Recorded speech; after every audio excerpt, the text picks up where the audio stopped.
Jangan ajari ayah ibumu bicara, karena yang mengajari kamu bicara dulu dia. Jangan ajari dia untuk tentang kebenaran, tapi saya ingin ayahmu terbuka pintu hidayah karena perbuatanmu, bukan karena lisanmu. Malam-malam jam 2 malam dia bangun. Selama ini kalau dia bangun malam, keterangan ngising. Malam itu dia terbangun mau ke toilet, tiba-tiba pintu kamarmu terbuka sedikit, sayup-sayup dia dengar, dia heran, opo iki ya? Bismillahirrahmanirrahim. Ar-Rahman 'allamal Qur'an, khalaqal insan, 'allamahul bayan. Diintipnya, oh Allah, TV belum mati.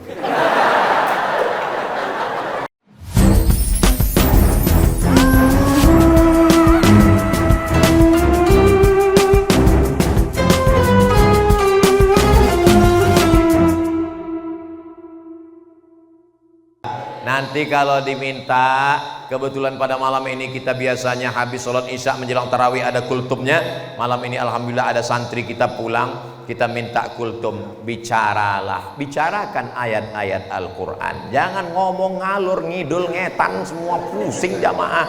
Bicarakan aja. Pada malam hari ini yang kita bahas adalah tentang Al-Quran. Mengapa kita bahas Al-Quran? Karena memang Ramadan ini adalah syahrul Ramadan alladzi unzila fihil Quran. Untuk apa tujuan kita hidup di dunia ini? Wa ma khalaqtul jinna wal insa illa liya'budun. Untuk apa di antara ibadah diwajibkan Allah Subhanahu wa taala? Kutiba alaikumusyiyamu kama kutiba alal ladzina min qablikum la'allakum tattaqun. Apa saja sifat orang yang bertakwa? Alladzina yunfiquna fis sarra'i wad dharra wal kazimina al ghaiz wal 'afina 'anil nas wal ladzina idza fa'alu fahishatan aw zalamu anfusahum zakarullah fastaghfiru lidzunubihim wa man yaghfiru dzunuba illallah wa lam yusirru ila ma fa'alu wa hum ya'lamun. Bagaimana kita mati nanti? Wala tamutunna illa wa antum muslimun. Kemana tujuan kita nanti kalau sudah mati? Alladzina amanu wa 'amilus solihati ulaika ashabul jannah wa hum fiha khalidun. Demikianlah kultum ini. Terima kasih. Assalamualaikum warahmatullahi wabarakatuh. Begitu adik-adik nanti, tunjukkanlah kalian anak pesantren yang baca kitab, yang hafal Quran, menguasai hadis. Siap? Insya Allah. Lalu kemudian kalau diminta jadi imam, maju. Jangan pura-pura masuk jadi imam. Maju ke depan. Banggakan kiaimu, banggakan almarhum Kiai Haji Muhammad Mudarris, sehingga bacaanmu mengalir. Wa qul i'malu, beramallah, fasayarallahu amalakum, Allah melihat amal kamu, wa rasuluhu, Rasulullah melihat, wal mu'minun. Kata ahli tafsir, apa makna mukminun? Orang tuamu, gurumu dari alam barzah melihat perbuatanmu. Betapa bangganya kiai melihat kamu jadi imam salat tarawih. Allahu akbar. Bismillahirrahmanirrahim. Alhamdulillahirabbil alamin arrahmanir rahim maliki yaumiddin iyyaka na'budu wa iyyaka nasta'in ihdinas siratal mustaqim siratal ladzina an'amta 'alaihim ghairil maghdubi 'alaihim waladdallin. Amin. Bismillahirrahmanirrahim. Nun. Allahu akbar. Kalau saya sholat ditanya orang, suaminya nanya, "Sopo sing imam go?" Ngimam iku wapi tenan, Mas. Jangan mempermalukan kiai. Alhamdulillah Ustadz Somad, atas saran Ustadz anak saya masukkan pondok. Tapi ada yang perlu saya tanyakan Pak Ustadz. Apa namanya Bu? Anak saya itu kok sholat duhanya itu pakai kunut ya Pak Ustadz?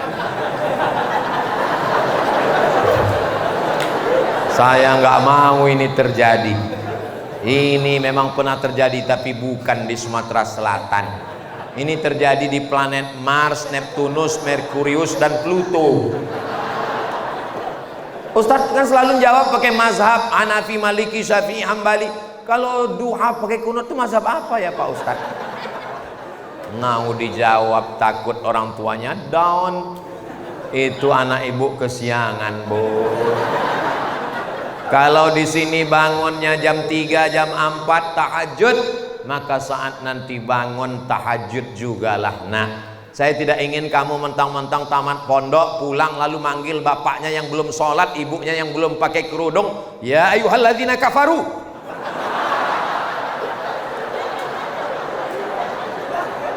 Jangan ajari ayah ibumu bicara, karena yang mengajari kamu bicara dulu dia. Jangan ajari dia untuk tentang kebenaran, tapi saya ingin ayahmu terbuka pintu hidayah karena perbuatanmu, bukan karena lisanmu. Malam-malam jam 2 malam dia bangun. Selama ini kalau dia bangun malam, keterangan ngising. Malam itu dia terbangun mau ke toilet, tiba-tiba pintu kamarmu terbuka sedikit, sayup-sayup dia dengar, dia heran. Opo iki ya? Bismillahirrahmanirrahim. Ar-Rahman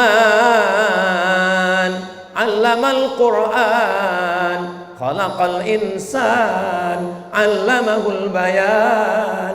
Diintipnya, oh Allah, TV belum mati.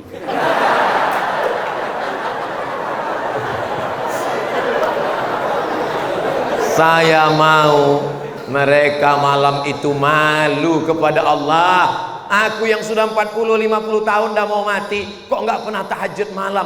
Tapi anakku dari pondok menetes air matanya, dia langsung ambil wudhu, dia langsung tahajud. Allahu Akbar. Lisanul hal afsah min lisanil maqal. Ucapan lebih menyentuh mana? Perbuatan lebih menyentuh hati daripada ucapan. Melihat jilbabmu yang panjang, melihat baju kurung yang panjang, itu lebih menyentuh hati mereka. Bisa adik-adik sekalian? Bisa janji? Jangan ada dusta di antara kita. Kalian ini santri itu bajunya putih. Orang kalau pakai baju putih, netes satu tetes kopi aja langsung kelihatan. Beda sama orang pakai baju hitam, satu gelas tumpah orang nggak tahu. Kalian ini santri, maka dikit aja perbuatan kalian, nggak pakai peci aja, nggak pakai sarung aja, orang langsung ngomong, oh, katanya santri kok nggak pakai sarung. Maka jaga sarungnya, jaga pecinya, jaga bajunya. Andai ya, andai tadi Ustadz Somad datang ke pesantren Sabilul Hasanah pakai celana jeans, pakai baju kaos dalam, pakai jaket kulit dan bawa helm. 4 mazhab Hanafi, Maliki, Hambali, Syafi'i, adakah yang menyalahkan? Enggak ada. Datang saya pakai helm. Hi guys, are you ready to rock? Enggak salah menurut fikih, tapi menurut adab, al-adab fauqal ilmi. Jangan nanti kalian pulang bertamu ke kiai, tokoh masyarakat, alim ulama pakai celana sobek-sobek. Pas ditanya, kenapa pakai ini? Menurut 4 mazhab enggak masalah. Ini bukan masalah mazhab, tapi masalah adab, sopan santun, tata krama, budi bahasa. Lain padang, lain belalang, lain lubuk, lain ikannya, lain adat istiadat, maka ini pakai. Kalau di situ masyarakatnya pakai peci, kamu pakai peci. Kalau di situ masyarakatnya pakai sarung, kamu pakai sarung. Kalau di situ adat istiadatnya masyarakatnya celana pendek, jangan kamu celana pendek. Ini ada aturan syar'i. Ini adik-adik, Ustadz Somad bukan datang mengguru-gurui, hanya sekedar berbagi cerita. Karena Ustadz pun dulu di pondok, pengalaman kami dulu kalau udah keluar liburan seperti kuda lepas kandang. Ustadz juga dulu begitu? Enggak, dikit-dikit ada. Nah, insya Allah tadi saya mulai jam 10, sekarang pas jam 11. Walaupun nggak ngelihat jam, udah terasa dari kaki. Masya Allah, tabarakallah. Dulu Ustadz waktu di pondok, kalau datang penceramah, tapi di pesantren Sabilul Hasanah nggak ada yang nunduk, semuanya. Ini menunjukkan pesantren kualitasnya makin baik atau makin parah? Makin baik. Dulu santri-santri kurang gizi.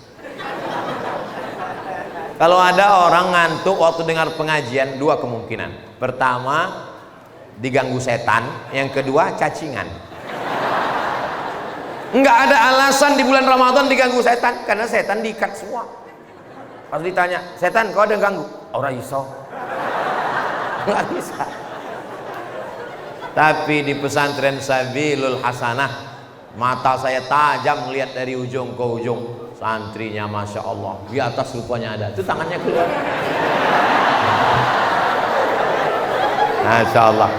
Dan ternyata apa kata Kiai Muhammad Syarif, ini enggak diundang.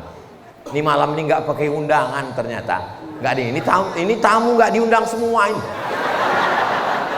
Bayangkan kalau diundang wali santrinya, masyarakat dan kampung full penuh. Jadi kedatangan Ustadz Somad ini hanya sekedar geladi aja ini, belum serius.